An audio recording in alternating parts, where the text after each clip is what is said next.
The sleek 28th floor of Hartman & Fields was a shrine to ambition. With floor-to-ceiling windows showcasing the Chicago skyline and leather chairs that cost more than most people's cars, this was where power dressed in designer suits and had its coffee hand-delivered. At the top of this empire sat two men, both legends in their own right, and nightmares in equal measure to anyone foolish enough to cross them. Jackson Hartman was tall, broad-shouldered, and golden-haired, the kind of man who looked like he'd walked out of a luxury watch ad. He was all smiles and charm, until you dared to disagree with him in a boardroom. He liked fast cars, expensive bourbon, and being right, preferably all at the same time. Blake Fields, on the other hand, was darker in every way. Dark-haired, sharp-jawed, with eyes that seemed to see through balance sheets and people alike.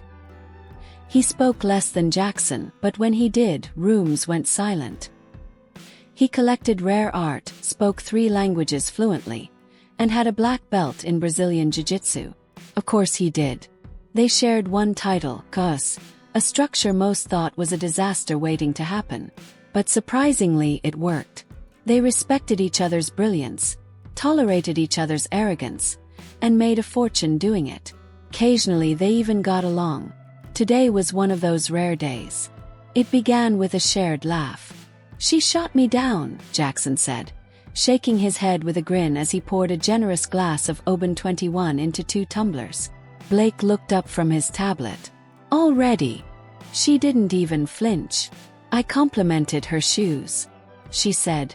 "They're just shoes. Like I was offering her a paperclip. She said the same thing to me yesterday when I told her she had a strong work ethic." "You mean after you stared at her like she was the Mona Lisa for 15 straight seconds?" "Details," Blake muttered, sipping his whiskey. They sat in silence for a moment, watching the sun set behind the Willis Tower. The office dimmed in golden light, giving everything an unreal glow, except for their egos, which remained as blindingly real as ever. "She's the first woman in this building who hasn't tried to flirt with one of us," Jackson said. "She might be smarter than all of them." "She definitely is. Which makes me want her more." Blake raised an eyebrow. "You're not thinking of making this a competition, are you?" Jackson's grin widened. Blake groaned. "You're absolutely thinking of it." "Come on," Jackson said. "It'll be fun. Whoever wins her over first gets bragging rights. You realize how wildly inappropriate this is. And yet you're considering it." There was a pause. Then Blake nodded slowly. "Fine. You're on." They shook hands over the glass table, 2 titans agreeing to a game that would send ripples through the office for weeks to come. The bet was born. The next morning, the atmosphere at Hartman & Fields had subtly shifted, though no one could quite put their finger on it. In the reception area outside the CEO's offices sat Lila Montgomery, elegantly composed behind her sleek white desk. Her posture was perfect. Her blouse was crisp. Her lips, painted in a soft mauve, never quivered with amusement, even as chaos erupted around her. She was the kind of woman who made silence feel like a statement. Everyone in the office noticed her, but Lila didn't seem to notice anyone. Or so they thought. Jackson strolled past her desk, casually dropping a single white rose into a small vase that hadn't been there the day before. "For someone as composed as you, I figured a rose was appropriate," he said. Lila didn't look up from her screen. "I'm allergic." He blinked. "Are you serious?" "Yes." Still typing. "Oh, well, I'll bring lavender next time." "I'm allergic to that too." Jackson paused, his confidence stalling out like a sports car hitting a speed bump. "Right. Noted." From the adjacent hallway, Ethan Moore, junior analyst and full-time wallflower, observed the interaction with a practiced blank face. He was holding a stack of quarterly reports, but his eyes were on Lila. Or rather, the subtle curl of her lip as Jackson walked away, something only someone truly observant would catch. Ethan said nothing. Blake's first attempt came that afternoon. He called Lila into his office under the pretense of needing assistance with a press release. When she arrived, he gestured toward 2 glasses of sparkling water on the table. "I thought we could sit and brainstorm," he said. You strike me as someone with taste. Lila Saturday. What kind of taste? Refined. Elegant. Understated. And yet you have a 10-foot abstract painting of a goat in a boxing ring on your wall. Blake smiled. It's called capitalism. Lila raised an eyebrow. Is it supposed to be ironic? I honestly don't know. I just liked the colors. She stared at him for a second longer than was polite. Then she rose from her seat. I think I'll take a stab at the draft in my own office, she said. Feel free to send notes later. Blake watched her leave. The door clicked shut behind her. He sighed and reached for the water. I don't get it, he muttered. In the break room later that week, Jackson and Blake compared notes. Loudly and with no filter. She's like a brick wall in Louboutin heels, Jackson said. I told her she had excellent instincts, Blake said. She asked if I was trying to manipulate her. Well, were you? Obviously. But she didn't have to call it out. In the corner of the room, Ethan stirred sugar into his coffee. He said nothing. As they left, Jackson slapped Ethan's shoulder. Hey, if you have any tips for winning over women like her, let me know. Ethan offered a small, polite smile. I wouldn't know. He lied. By the end of the week, the office was abuzz. The CEOs were suddenly competing for the attention of the same woman, and failing spectacularly. Their failures became water cooler gossip. People took bets of their own. But no one knew the real story. No one knew that every night after the CEOs went home, Lila and Ethan would leave together. That their hands would find each other beneath the shadows of the parking garage. That their laughter was soft, and their kisses quieter still. Because while the CEOs were busy playing games, real love had already begun. Quietly, respectfully, genuinely. While the executive floor buzzed with a low-key war between Jackson and Blake, two people in the building moved in careful harmony, unnoticed by most. Lila Montgomery and Ethan Moore. It wasn't that they were sneaky, exactly. It was that no one thought to look. In a building full of power moves and grand gestures, Lila and Ethan's love was built on subtle moments. A post-it note with a dumb pun left on a coffee cup, a shared look in a meeting, a brush of fingers when exchanging folders. They lived in the quiet margins of an otherwise noisy corporate story, and they liked it that way. The elevator chimed as it reached the top floor. Lila stepped out, immaculate as ever, carrying her usual travel mug with a tiny golden sticker of a cat playing the violin. Ethan was already at his desk, head down in spreadsheets, glasses pushed up the bridge of his nose. But when he heard her familiar footsteps, just a shade more delicate than the others, he glanced up. She paused for a heartbeat, turned just slightly, and their eyes met. 1 second. Just one. Then she walked past. No one noticed. But Ethan's mouth quirked into a smile, the kind that turned cold data into warm mornings. Tuesday 11:15 a.m. The CEOs were bickering again. You're telling me she didn't like the limited edition Hermes scarf? Jackson asked aghast, as he leaned on the doorframe of Blake's office. Blake didn't even look up from his laptop. She thanked me for the thought and gave it to the cleaning lady. Jackson's jaw dropped. She re-gifted your gift. Technically, she upgraded someone else's wardrobe. Jackson paced in a tight circle. Okay. New strategy. What if we throw her a surprise birthday party? Do we even know when her birthday is?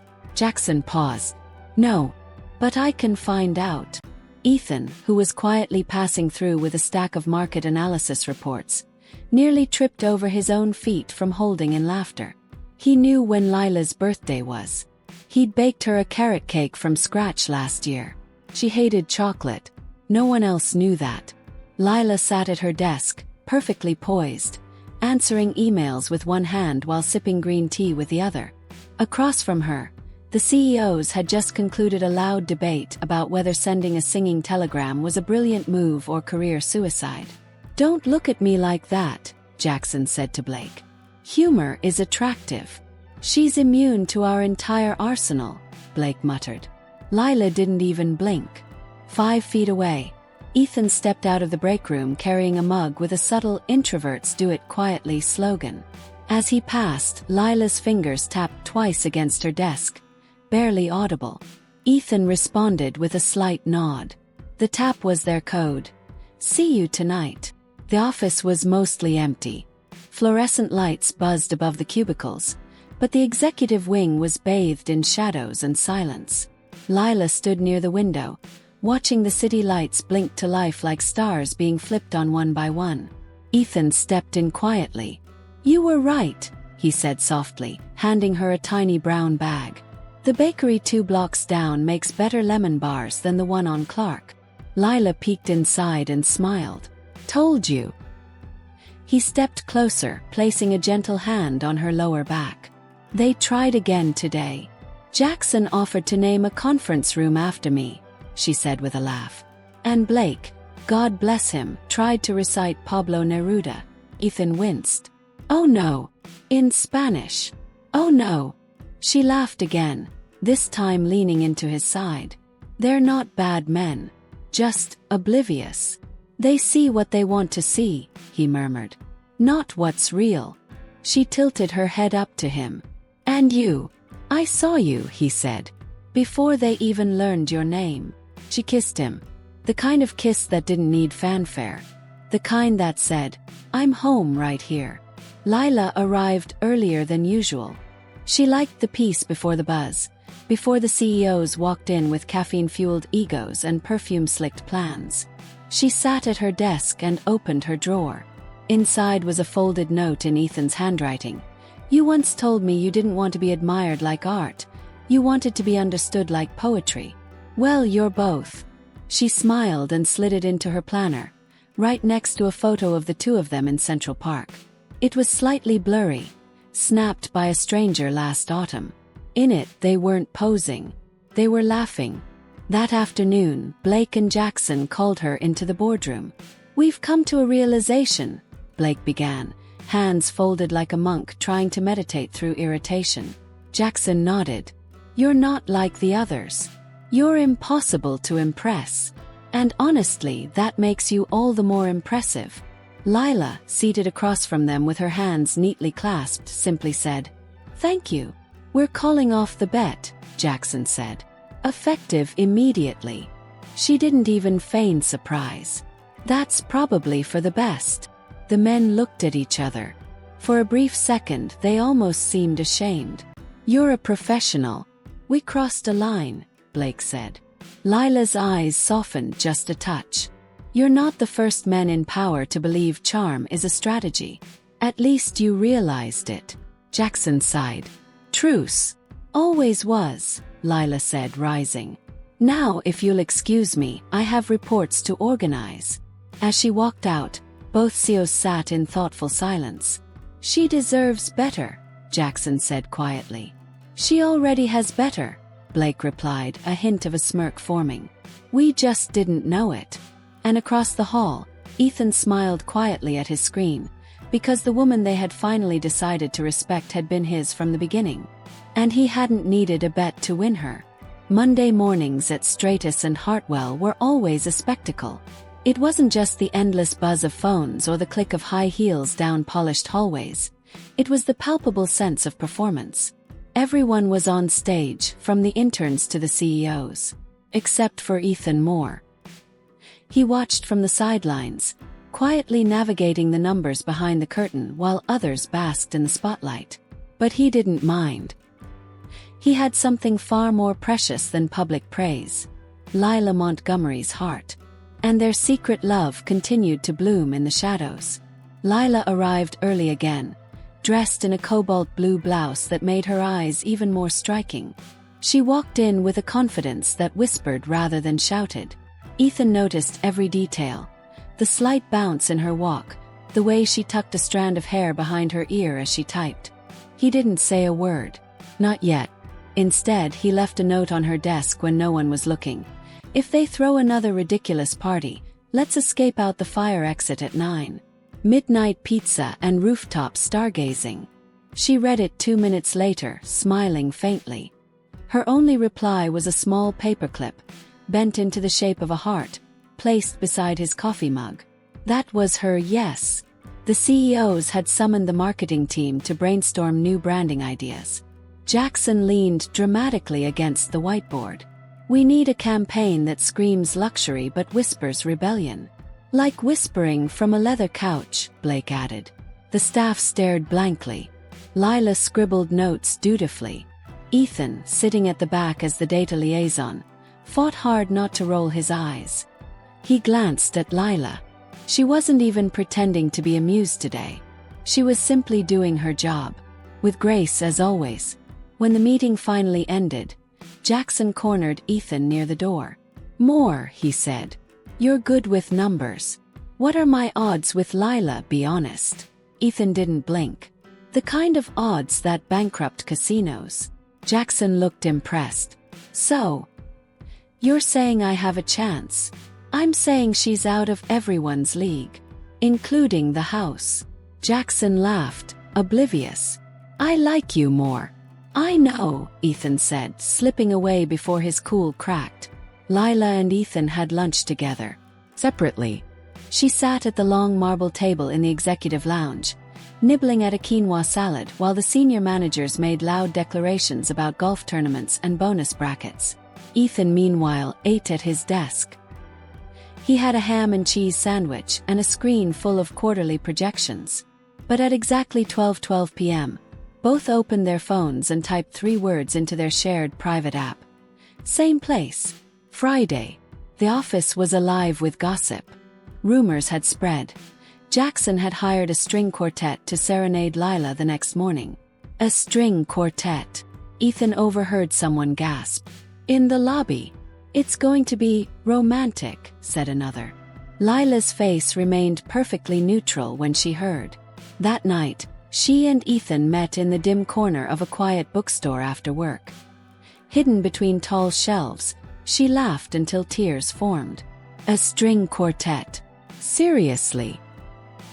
He's elevating desperation into performance art, Ethan said, grinning. Do we have to come in early just to watch that unfold? She asked. We do. We'll bring coffee. I'll bring the sarcasm. They walked out into the night hand in hand, not caring who saw them in the dark. The quartet was already tuning instruments in the lobby when Lila stepped through the revolving doors. Ethan arrived 2 minutes later with 2 coffees and a look of disbelief. I thought it was a joke, he whispered. Lila took the coffee. You thought wrong. The quartet began playing a soft version of Can't Help Falling in Love. Jackson appeared with a smug grin and a rose in hand. For you, Miss Montgomery, he said with a bow. The lobby watched. Phones out. Eyes wide. Lila looked at the rose. Then at Jackson. That's very thoughtful, she said with a professional smile. But unnecessary. Jackson froze. Oh. Well, I just thought. Thank you, she added kindly. But please don't spend money on me. She walked toward the elevator. Ethan followed 1 pace behind, a smirk tugging at the corner of his lips. As they entered the elevator, just before the doors closed, Lila slipped her hand behind her back and lightly brushed her fingers against Ethan's. Jackson stood alone in the lobby, holding a wilted rose as the quartet awkwardly transitioned into Yesterday by the Beatles. The city stretched before them, glittering and restless. Ethan and Lila sat side by side, pizza boxes open, sharing 1 blanket between them. You were flawless today, Ethan said. You say that every Friday. You are flawless every Friday. She turned to him. You know, if we told them, just dropped it on them in the middle of a Monday meeting, it would be chaos. They'd combust, implode, spontaneously resign. Lila laughed. Tempting. But I like this, Ethan said, quieter now. Just us. No performances. No grand gestures. She rested her head on his shoulder. We're the only real thing in the whole building. He looked at her, heart full.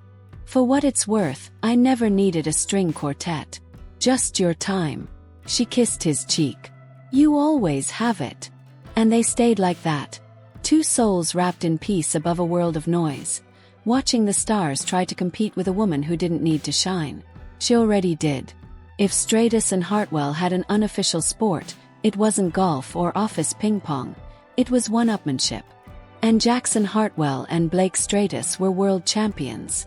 After the string quartet fiasco, the CEOs doubled down. In their minds, the stakes had never been higher. Lila Montgomery was the prize. Graceful, mysterious, immune to charm.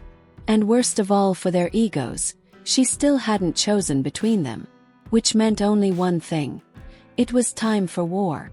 Jackson stood in Blake's glass-walled office, arms crossed like a general surveying a battlefield. She didn't even flinch when I had Bach played live, he said. That's because she's cultured, Blake replied, pouring a double espresso. Bach is too dramatic. You should have gone with John Legend. Jackson scowled. Please. She's not going to swoon over someone who owns a keyboard and feelings. Then we raise the bar, Blake said. We turn this into a challenge. Jackson leaned in. What kind of challenge? Blake's eyes twinkled. Whoever gets a date with her first, a real one, wins. The loser has to do the winner's weekly reports for a month. Boring ones. PowerPoint. Jackson nodded slowly. And the prize? Blake smirked.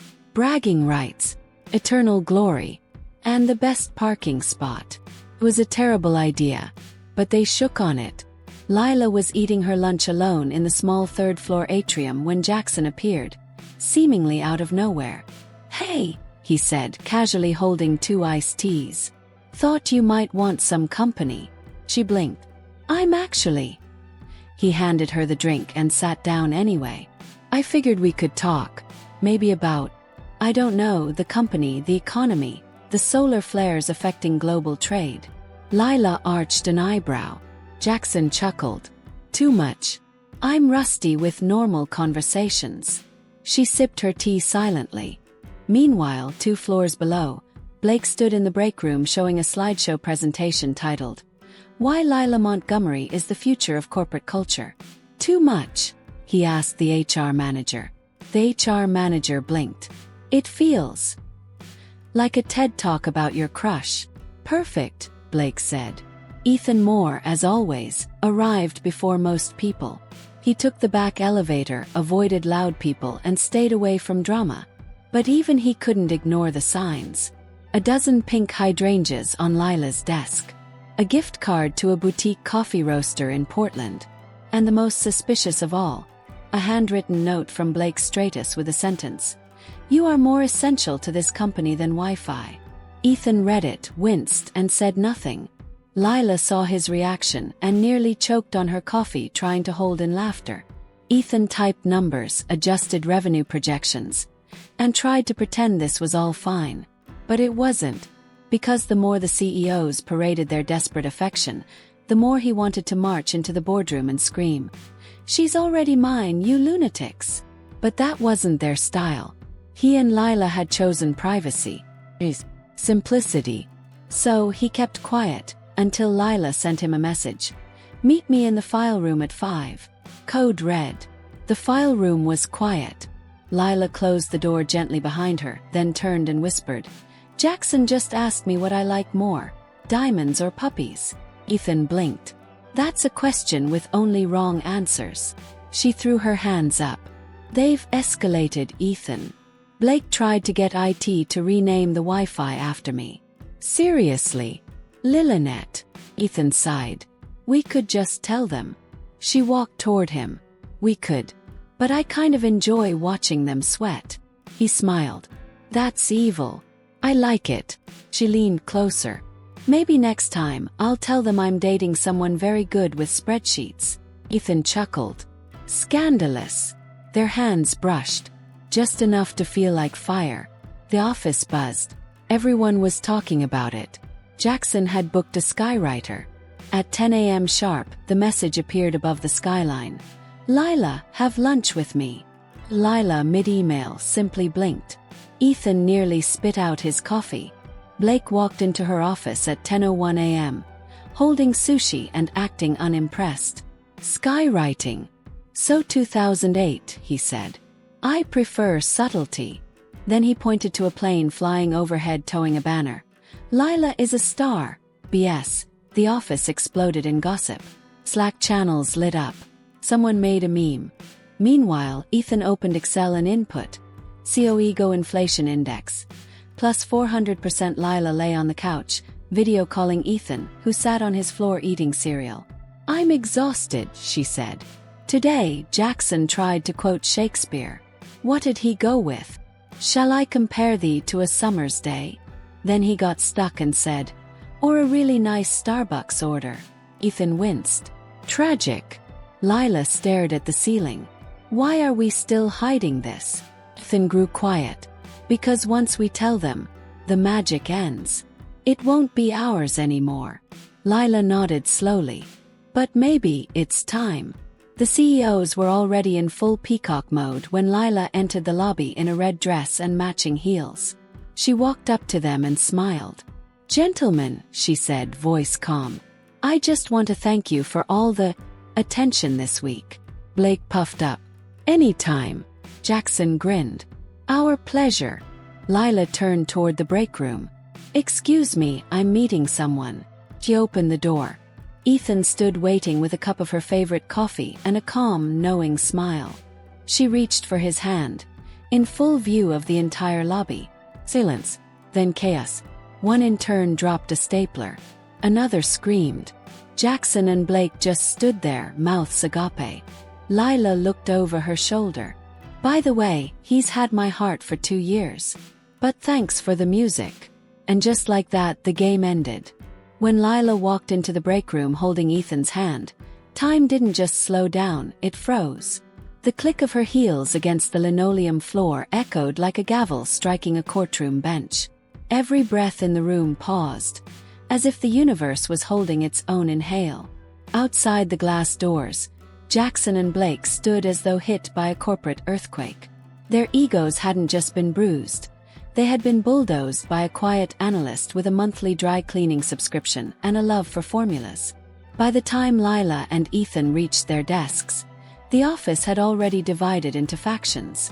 Team Jackson supporters clutched their kombucha bottles like stress balls, muttering, "He was this close." Team Blake loyalists whispered in marketing Slack channels. Honestly, she was probably intimidated by his power. But the majority had defected to a new fan club. Team Spreadsheet Love. Interns were already circulating a meme of Ethan with sunglasses edited onto his face, standing next to Lila under the caption, "Low-key analyst, high-key legend." Jackson paced in his office like a panther who just discovered his prey had moved into a penthouse apartment with another predator. "I flew a message in the sky, Blake," he said. "The sky.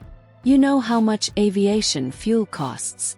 Blake sat on the edge of the desk, sipping an espresso with more froth than milk. "Relax, Bercios. Our job is to be humiliated with dignity." "Oh, is that in the handbook?" Page 12, subsection B. "When you lose a romantic competition to a background character, say thank you and move on." Jackson groaned. He was always there, listening, plotting. Blake chuckled. No, he was just being a normal person. That's why he won. There was silence between them. Then Jackson said, "We're idiots." Blake nodded. "Oh, colossal ones." Ethan returned to his desk with the intention of doing what he always did. Mind his business. Except now, his business was everyone's business. A post-it note was stuck to his monitor. Respect. From the finance team, the head of HR dropped by with a donut and said, "Congrats, Ethan. If you guys need a wedding planner, I know someone who does llama-themed ceremonies." Then Jackson and Blake approached like lions without their manes. Jackson clapped him on the shoulder. "More. We owe you an apology." Ethan blinked. "For what?" Blake answered. "For being blind, foolish, and deeply, deeply annoying. And slightly sexist," Jackson added. Blake nodded. "Yes, that too." Ethan cleared his throat. "Apology accepted." Jackson grinned. "And if you ever get tired of analyst work, we might have an opening in strategy. Apparently, you're a long-game mastermind." Ethan smirked. "Thanks, but I prefer numbers to fireworks." Blake looked thoughtful. We could use someone like that on the executive floor. Ethan raised an eyebrow. Let's circle back to that in 6 months.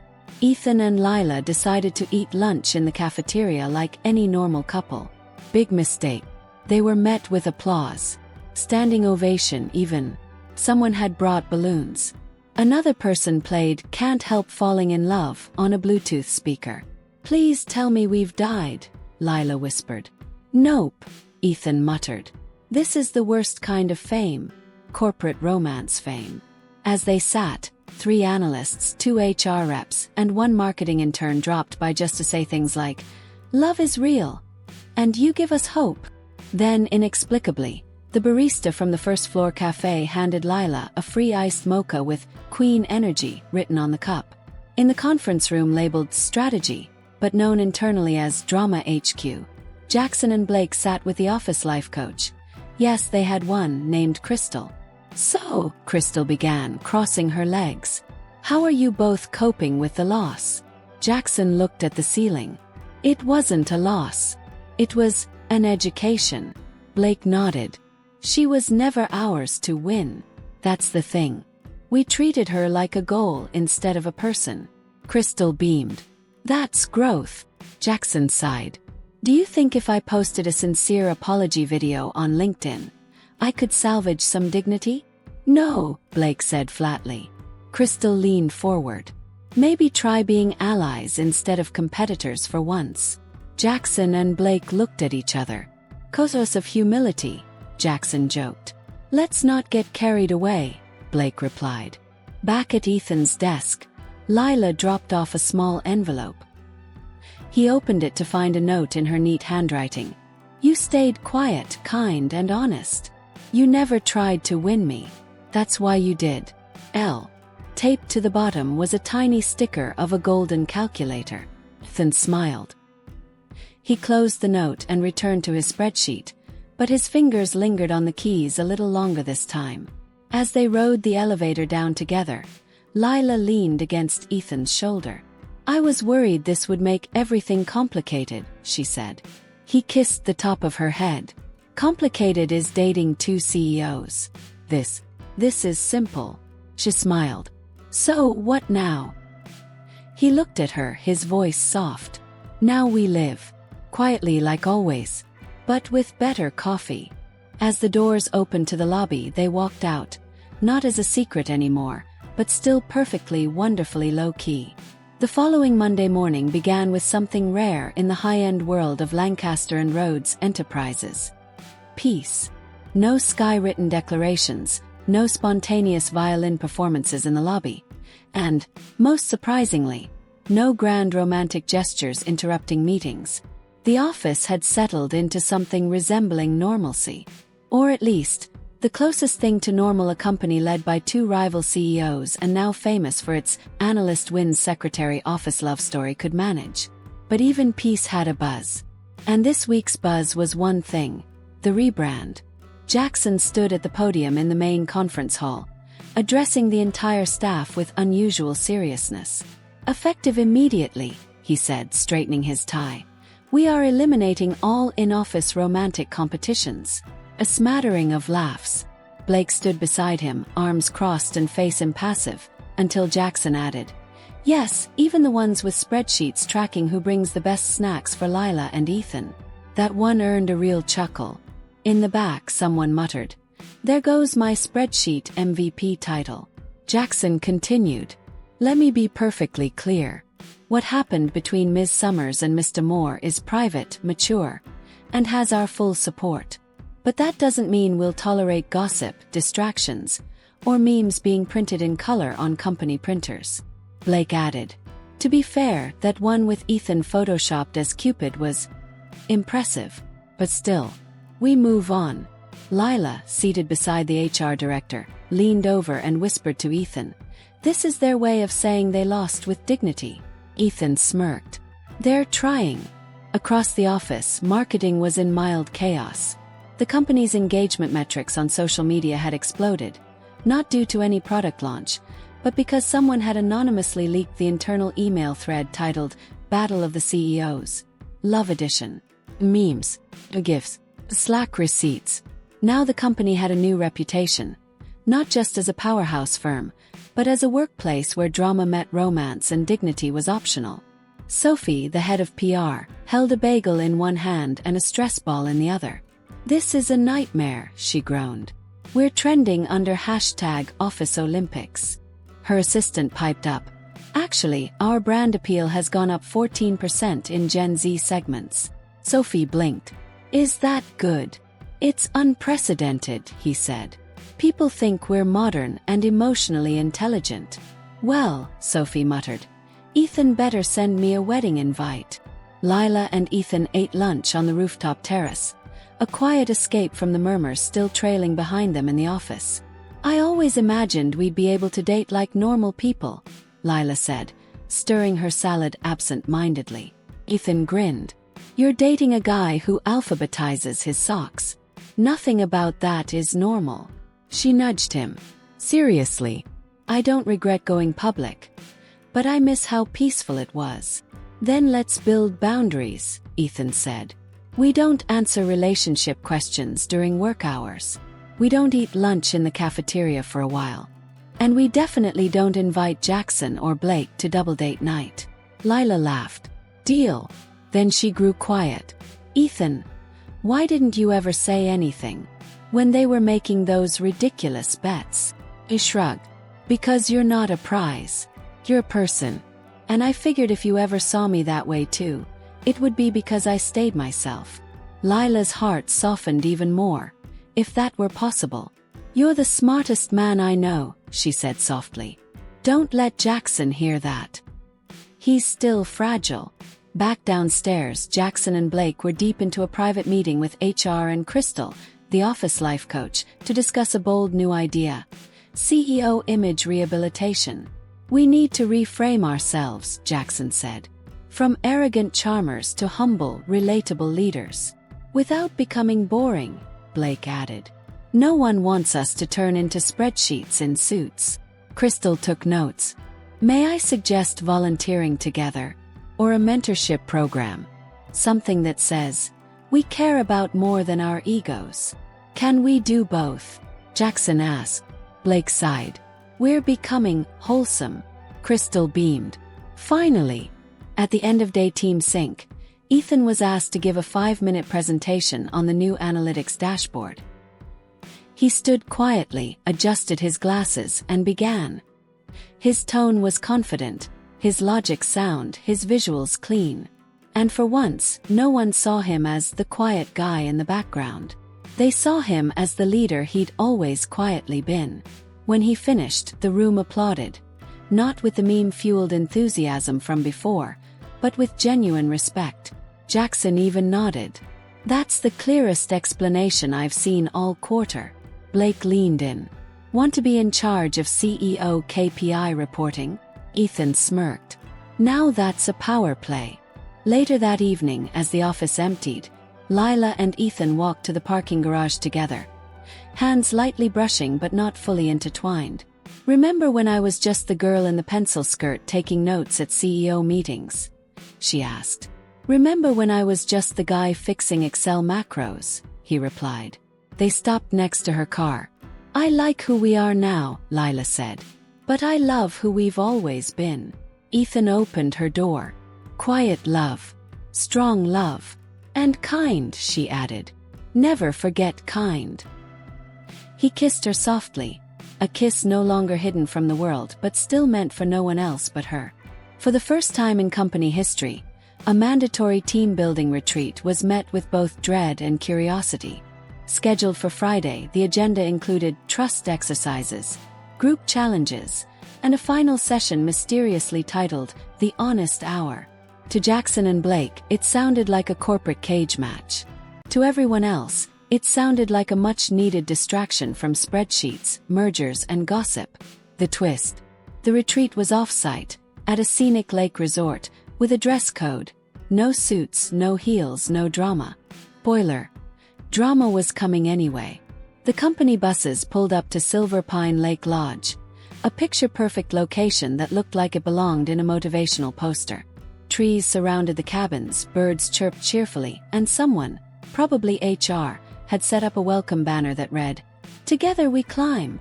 Lila rolled her eyes. "I swear if they make us climb a real mountain, I'm leaving."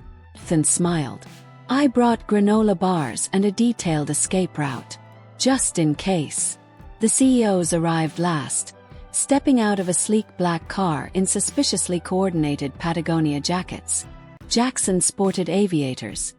Blake carried a reusable water bottle with his initials engraved.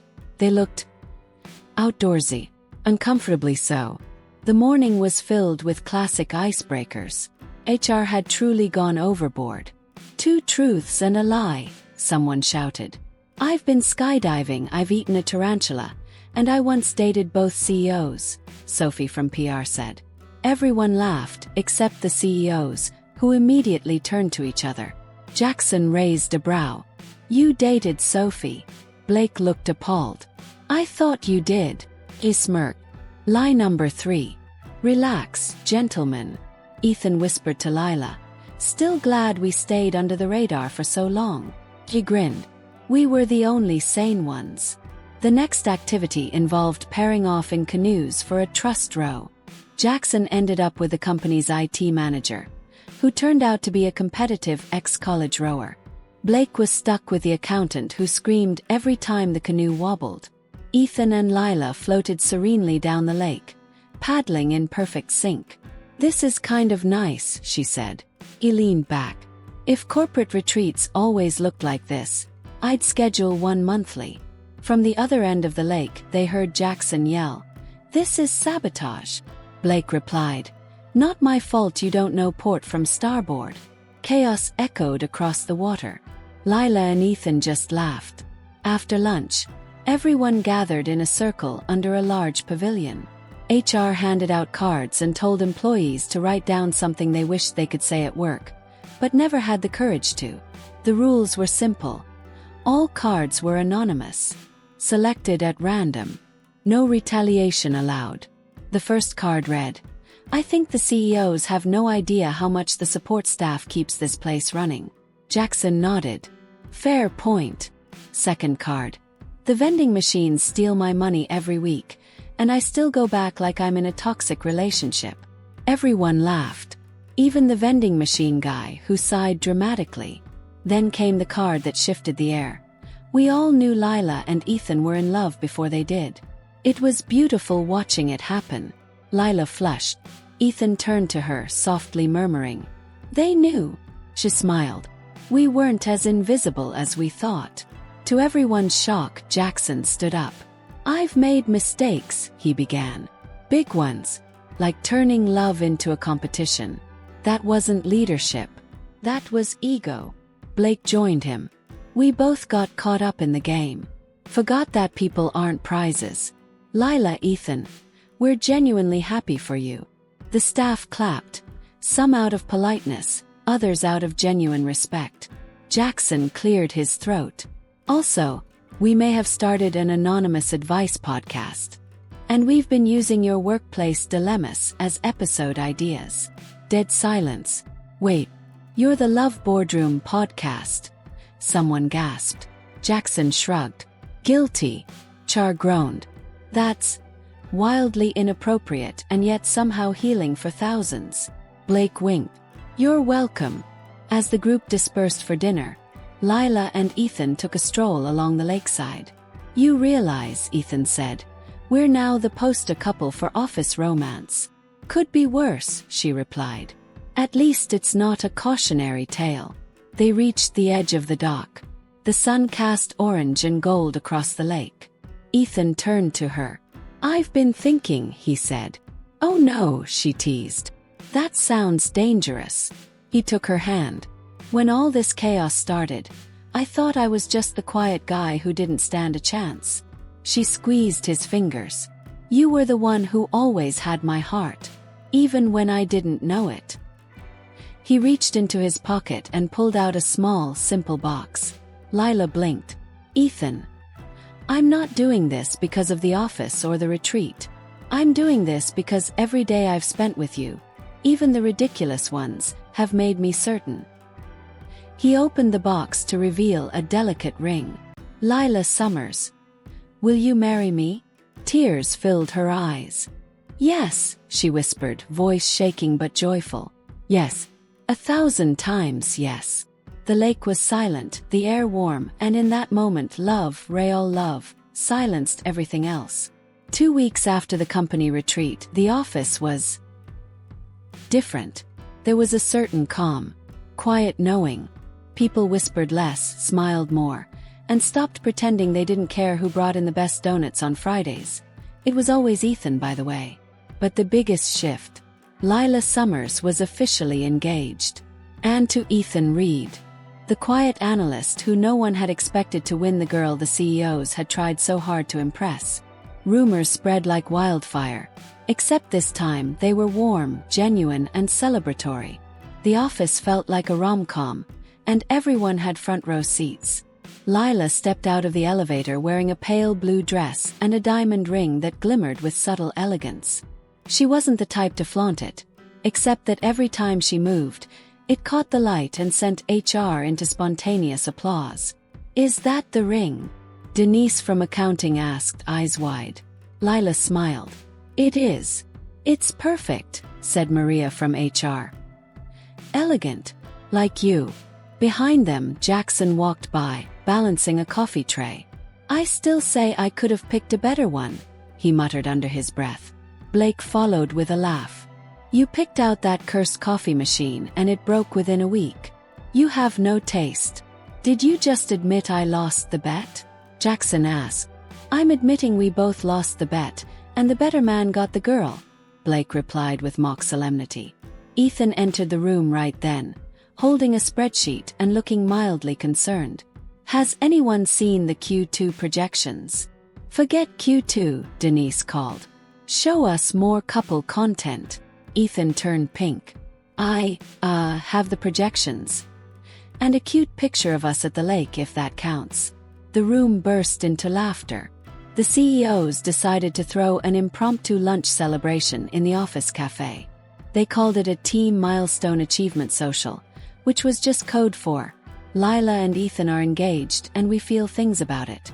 Catered tacos, mini cupcakes, a balloon arch that accidentally read, "Congrats, Lethan."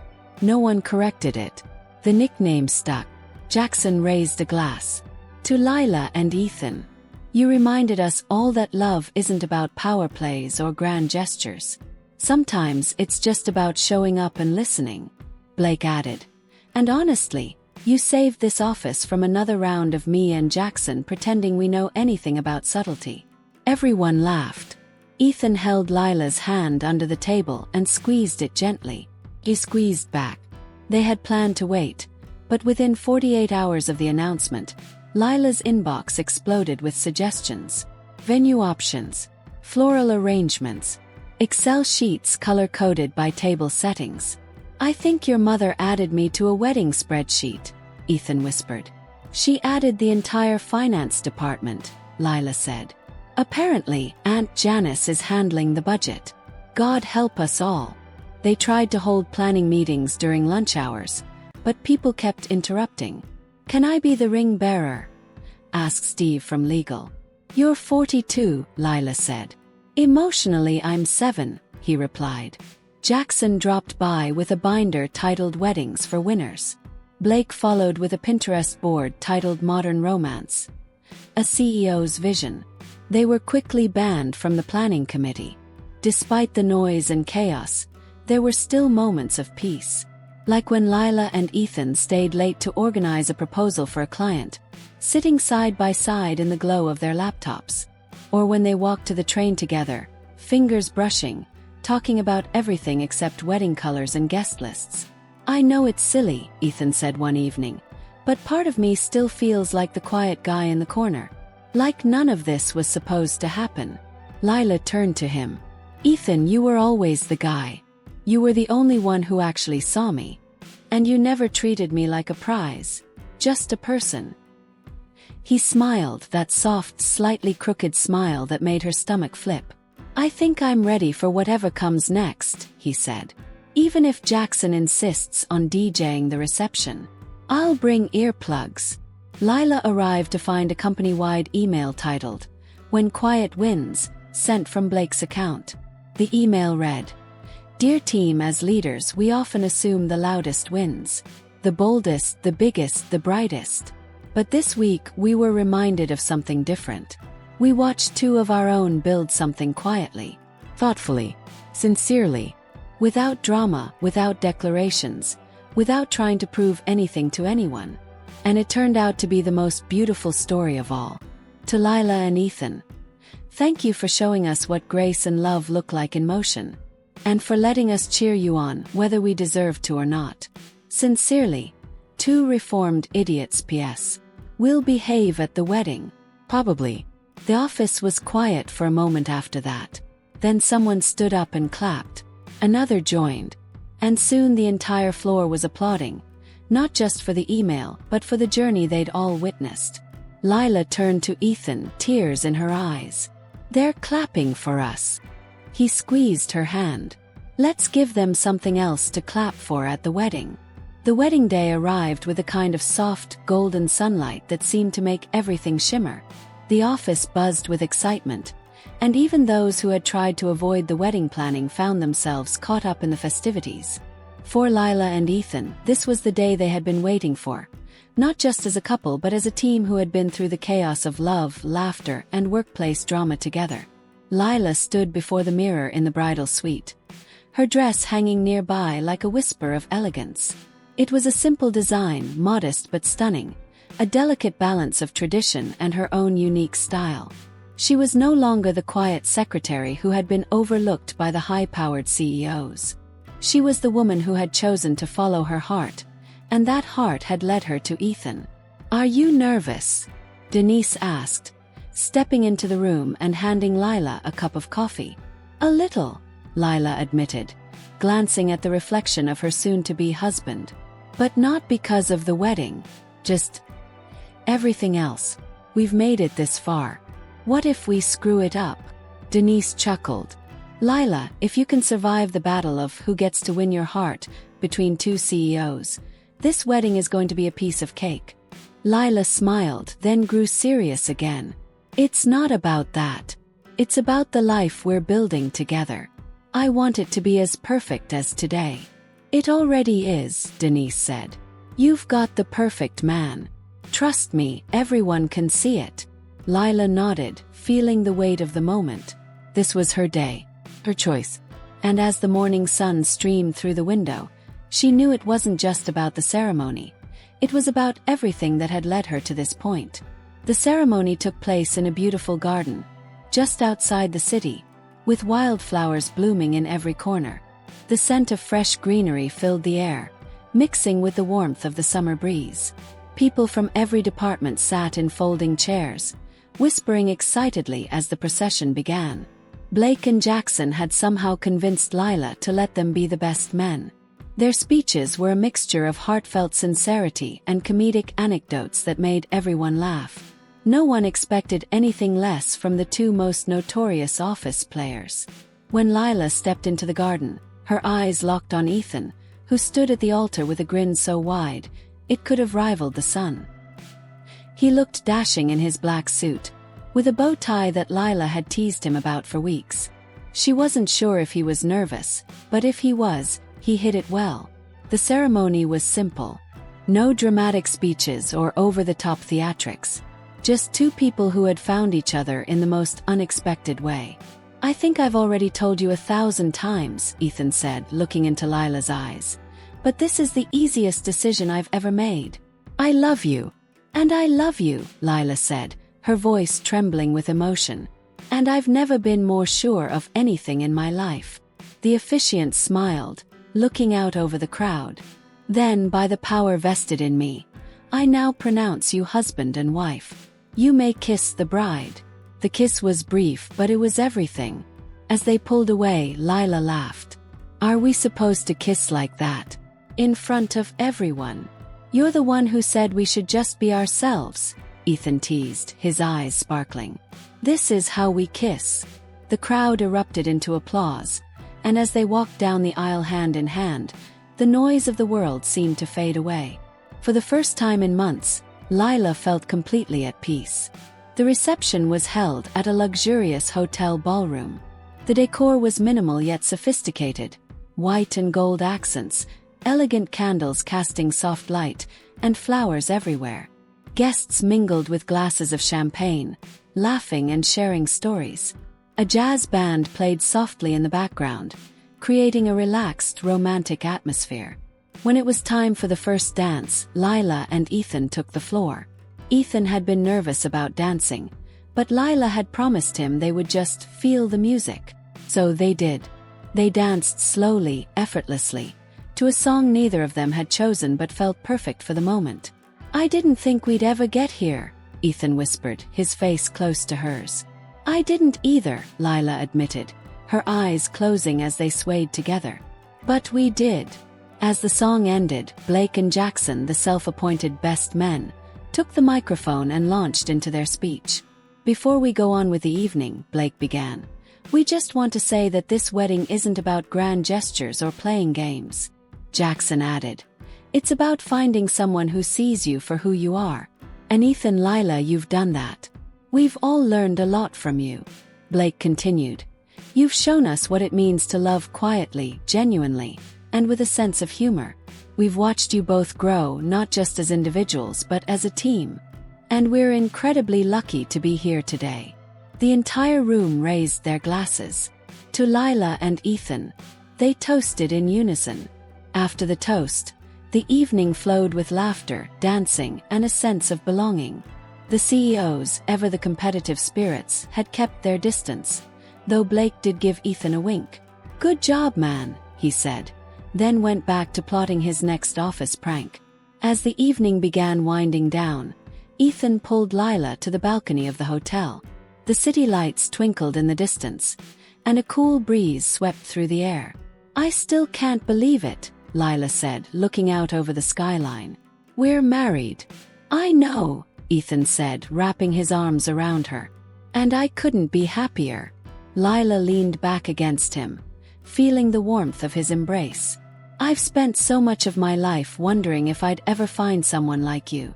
I never imagined it would happen like this, at work with the chaos and—" He chuckled. "And the ridiculous CEOs who thought they could win your heart." She smiled, her eyes meeting his. "I wouldn't have it any other way."